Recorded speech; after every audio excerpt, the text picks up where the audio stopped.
สมัครเรียกมาโน่ค่อยโดนเกินเอา iPhone 17 Pro ธรรมดาอยากได้512แล้วซ่อมอยู่ใส่กระบอกมีก็เลยเหลือใจ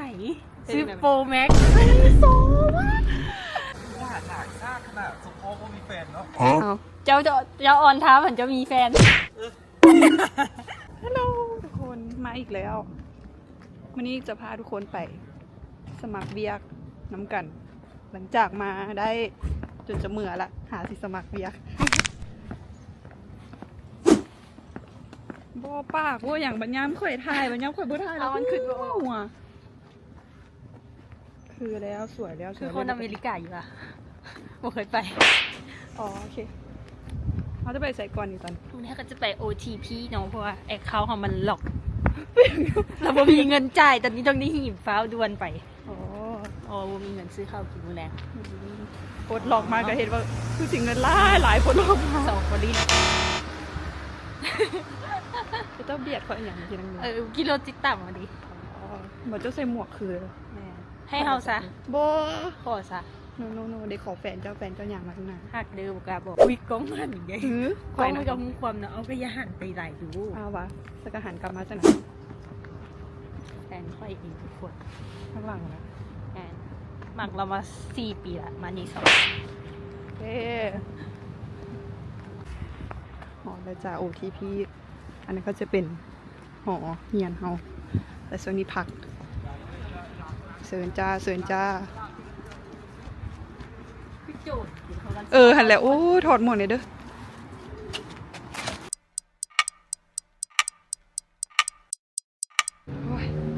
เกือบขอเป็นลมพวกเจ้า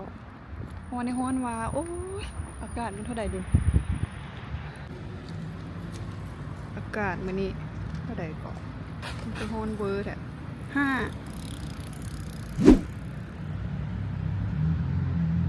องศามาฮ้อนแท้ก่อนหน้านี้เขาก็เซินกับอากาศ-10มาก่อนห่ามก็เลยฮ้อนแหงทันสมัครเรียกมาโน่ค่อยโดนเกินการเบิดอายุใส่เพลงฮู้เนาะที่เบิดก็บ่บอกหรือว่าบอกเราไปสังเกตถ้าก็ลืมบอกกับเจ้าแล้วอากาศค่อยก็มีปัญหาโอ้พอดีนางอีก3 มื้อก็ค่อยสิบอกว่าอัน there is no money in it that's my problem พอดีถึกด่าโอ้โหเดี๋ยวรถมาจากโมงนี่เขาก็ได้เบิ้งนี่เอาอยู่เนาะก็บ่ยอมเบิ้งเนาะค่อยเบิ้งหลายเดือนแล้วค่อยเบิ้ง3 เดือนแล้วนึงเมย์ทันฮอบได้ดีอ่ะบ่ทันจะงอกไปเบิ้งใหม่เบิกก้าวจ้าอีก1 นาที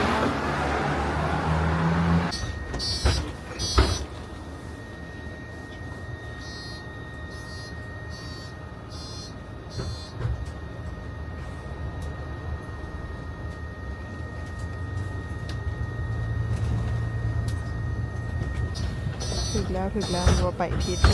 เมย์เนี่ยมักตัวค่อยเนาะรีบใจหายใจคว่ำเบิดฮู้เนาะเยือนก็บอกเยือนต่อไปสุดปากซอยเลี้ยวขวาท้องฟ้าโคตรจะงามดิฮอดล่ะแมนแอดเวิร์กแม่นแล้วแมนแอดเวิร์กมากใส่คิดใส่กูแล้วจูบแล้วไปเดี๋ยวจังหน่อยไปถ่ายแบบใกล้ๆวันนั้นกันแต่ว่าตอนนี้เราเข้าไปสมัครเวียกันก่อนเนาะบอกทาโก้ออกมาบอกเดี๋ยวล่ะ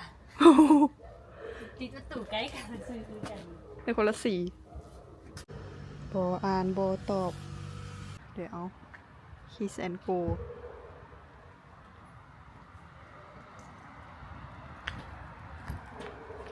เฮ้ยคุณเนาะมาละดาราใส่เพลงเปิดตัวเราเนี่ยมีห้องเพลงเปิดตัวเราเนี่ยเพลงเศร้าเราเป็นแต่ย่านเนาะแลนดูมาจากโมงนางเมย์ย้อนนางเมย์จ้ะว่าหนักซ นาดสมพอก็มีแฟนเนาะ เอา เจ้าออนท้าเหมือนจะมีแฟน นอนอยู่ห้องเลย เห็นไหมล่ะ สรุปผิดอ่านว่าข่าวตัวนี้จ้ะจะเข้ามาเว็บไซต์แล้วนะทุกคนเขาจะให้ลงทะเบียนชื่อเอียงต่างๆหมดแล้วก็จึงไปนั่งอยู่โต๊ะนี้แล้วลงนำเราสำหรับวิธีสมัครเนาะเพียงแต่เข้าไปที่เว็บไซต์นี้เลย หน้าตาแอปก็จะขึ้นประมาณนี้เขาก็กดลงทะเบียนเดี๋ยวทางพนักงานเพิ่นจะแนะนำเติมส่วนนี้คือเอกสารสำคัญที่เราควรเอามานำเด้อโอเคหลังจากสมัครเรียกแล้ว ทริปนี้เขาไปใส่ตอนนี้ แต่อากาศพานังเมย์ไปช้อปปิ้งหรือว่าเทาโก้ สีงามเนาะ ชอบเขาอย่าง เบิ่งได้ขนาดนั้น มาอัปเดตเรื่องโทรศัพท์เจ้าให้ฟังดูเป็นไง แถมไทยซากกับอันนั้นตัว อย่างก็มายืนล้มกันให้ฟังเล่าให้ฟังดูค่อยเห็นเจ้าล้มกันยุ่มยิบอยู่ ว่าสิเอา iPhone 17 Pro ธรรมดาอยากได้512 เออ แล้วช่องอยู่ใส่กับบ่มี อ่า ก็เลยเหลือใจ เป็น ซื้อ ไง Pro Max โคตรจะไฮโซเท่าไหร่ ซื้อ Pro Max 50,000เท่าใดดูบาท 50,000 บาท 50,000นิดๆบาท ได้โอ้ย50,000ได้500ไปกี้ก็เหลือเฟือเลยไง แถมไทยซากกับแถมหัวนะจ๊ะว่าจังได๋ เอา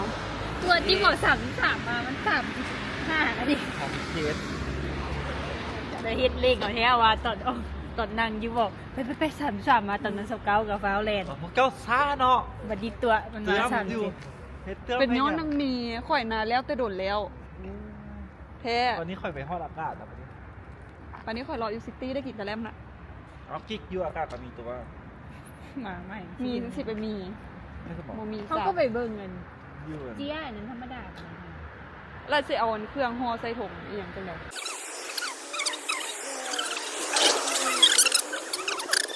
จะขายเกิบอยู่ว่าได้ใส่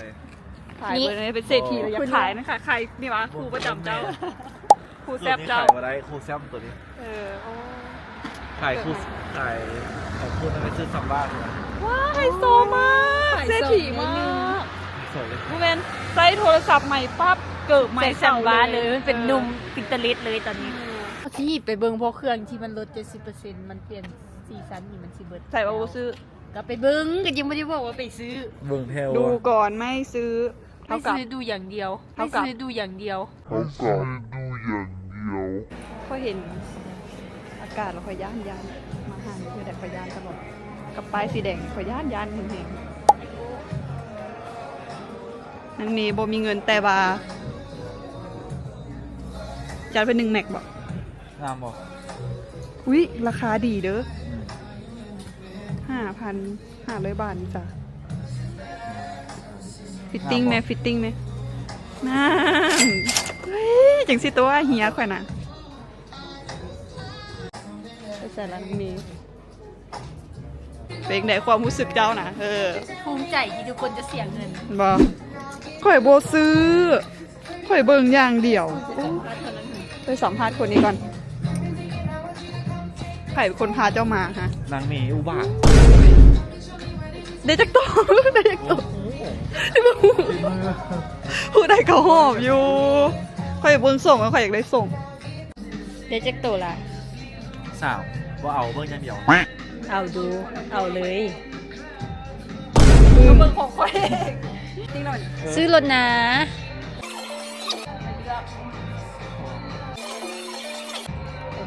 ใส่หมวกแบบนี้คือเขาใส่หมวกเก็บ เอาหมวกแก๊ปที่จะมีมาให้เขาทั้งเบิด ขายต่อไปซื้อจากแอปเดินแอปนี้ค่อยขายกัน จะแพ็คมาส่งให้เขาเดี๋ยวสัน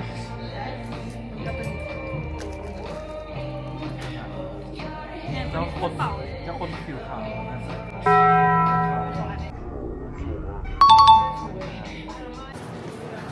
ไม่ซื้อดูอย่างเดียวแต่ว่าข่อยหาตัวมันที่บอกเขาก็เต็มกระเป๋าไปต่อด้วยเบอร์สกาตี้วันนี้โบปฏิเสธอีกแล้วนะทาโก้นะ ซื้อกระแลมก่อนอันดับแรกต้องตัดตัวตัวนี้ กินก่อนนั่งก่อนดู เมนูโปรดเมนูประจำชีสเค้กโบกล้าลองอันอื่นเพราะว่าอาจจะโบแซ่บ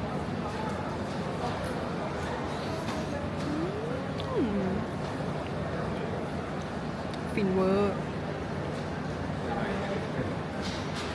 ขึ้นราคาให้พวกเจ้ามาแรกๆ500ฟอรินตอนนี้750แล้วจ้าประมาณ75 บาท กินแล้วเขาไปลองเบสกาต่อไม่ซื้อดูอย่างเดียวแต่แบบบ่ทันละเด้ใหญ่บอกเจ้าว่าบ่ใหญ่คันเจ้าอยากได้มันกันน้อยเบิ่งเครื่องเสือข่อยบัดนี้โอ้ยเท่นะสีปอกเบิ่งมันมีหมวกเนาะตัวนี้ได้อยู่ทางในบ่เข้าวันนี้เดี๋ยวพวกเจ้าเด้อ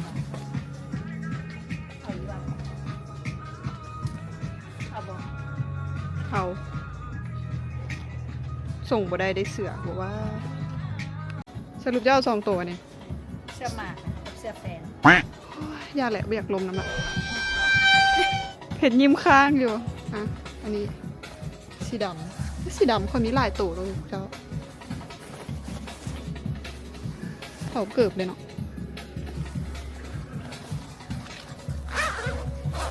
เดี๋ยวบัใส่ซิปกับงามจังใดดีแดงหรือดำ คันที่ดูถุงมือกระดาษมันแบบนูหลายๆเดือน มีแล้วนาดำนะ ถ้ามีแล้วก็เอาที่ตัวคล้ายกันเนี่ยแต่ก็เอา โอเคเอาแดงเนาะเอาแดงโอเคให้ซื้อดูอย่างเดียวเรียบร้อยเบิร์กาเอ้าโบทงโบท่าโบย่างนางมีโบซาร่าดูโอ้ยนางมี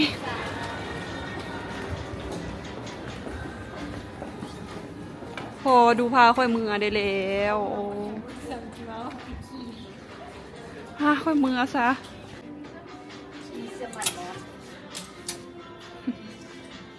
เซ็กซี่เนาะวาย